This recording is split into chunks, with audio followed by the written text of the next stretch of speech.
নিজের মনে যে এতটা ভালো লাগতেছে যে আমাদের ঐতিহ্যটা এভাবে যে ধরে আছে, মানে খুব ভালো লাগছে। সবাই, এত মানুষ, এত ভিড়, এর মধ্যে যে এবার অনেক নিরাপত্তা জারি করা হয়েছে, তার মাঝে নিজেকে আনতে পেরে খুব খুশি হয়েছে। আর এত মানুষ জন থেকে খুব ভালো লাগছে। আমার এটা সেকেন্ড টাইম রথযাত্রা। ভগবানের কাছে এইটুকু প্রার্থনা যে আমরা যেন প্রতি বছর তার রথে সামিল হতে পারি। আমি এসেছি জাহাঙ্গীরনগর ইউনিভার্সিটি থেকে। আমি একটু আগেই চলে এসেছি যে এখানে আমি জানি যে দক্ষিণ এশিয়ার অন্যতম বৃহত্তম একটা রথযাত্রা। আর এই রথযাত্রায় ভগবান জগন্নাথ, বলদেব এবং সুভদ্রার যে কাঠের রথ, সেটিকে ভক্তরা টেনে নিয়ে যায় তার মামার বাড়িতে এবং পরবর্তীতে 7 দিন পর ফিরে আসে। তো এর মধ্য দিয়ে আমাদের বাংলাদেশি হিসেবে আমার প্রত্যাশা থাকবে বাংলাদেশে যাতে একটা শান্তি পরিস্থিতি বিরাজ করে এবং সাম্প্রদায়িক সম্প্রীতির যে বাংলাদেশের অনন্য উদাহরণ, বাংলাদেশ দক্ষিণ এশিয়ার অন্যতম দেশ, এটা যাতে বজায় থাকে।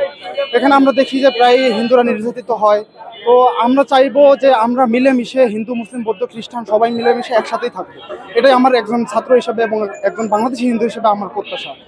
আর আমি এসেছি যে আমি প্রায় আসি, প্রত্যেকবার এই রথযাত্রায় আসি, যাতে সবার সাথে একটা মিলনের সুযোগ হয়, সবার সাথে দেখা হয় এবং বাংলাদেশের হিন্দুদের অন্যতম একটা অংশ, বড় অংশ যারা এখানে আসে প্রত্যেকবারই রথযাত্রাটা উপভোগ করার জন্য। আমি মনে করি এটা একটা সম্প্রীতির মেলবন্ধন এবং এটা অনন্য উদাহরণ হয়ে থাকবে বাংলাদেশের। আমাদের দেশে যে এই এত ঝামেলা, এত ঝঞ্ঝাট, এগুলো ভগবানের কাছে বলবো যে এগুলা যেন না থাকে, এগুলা থেকে যেন আমাকে বিরত থাকতে পারি। ভগবানের কাছে এটাই কেমন, আর আমি যেন ভালো থাকতে পারি, সবাই যেন ভালো থাকতে পারে।